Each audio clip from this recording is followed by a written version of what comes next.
मोठी बातमी राजकीय वर्तुळातनं, कारण नितीश कुमारांनी भाजपला धक्का दिलाय। हा धक्का केंद्रात नसून मणिपूर सरकारमध्ये मात्र नक्कीच आहे। मणिपूर सरकारमधून नितीश कुमारांनी काढता पाठिंबा घेतलाय, काढता पाय घेतलाय। 2022 साली जेडीयूचा भाजपला पाठिंबा होता, मात्र आता तो पाठिंबा काढल्यानंतर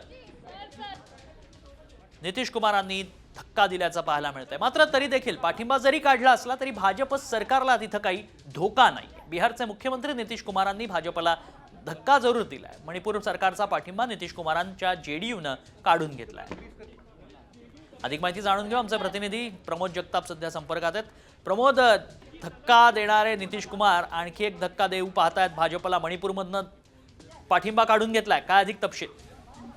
तन्मय, इशारा मानावा लागेल नितीश कुमार यांचा भारतीय जनता पार्टीला, कारण मणिपूरमध्ये भारतीय जनता पार्टीच्या सोबत जेडीयूचा सरकारमध्ये पाठिंबा होता। जेडीयूचे 6 आमदार इथून पाठीमागे तिथं होते, मात्र मणिपूरमधील 6 पैकी 5 आमदारांनी यापूर्वीच भारतीय जनता पार्टीमध्ये पक्षप्रवेश केला होता किंवा त्यांच्यामध्ये विलीन झालेले होते। एक आमदार फक्त जेडीयूचा बाकी होता आणि त्यांनी भारतीय जनता पार्टीला समर्थन दिलेलं होतं।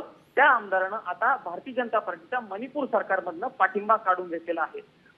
त्यामुळे भारतीय जनता पार्टीचा जरी पाठिंबा काढून घेतलेला असला तरी भारतीय जनता पार्टीच्या सरकारला कुठलाही धोका नाहीये।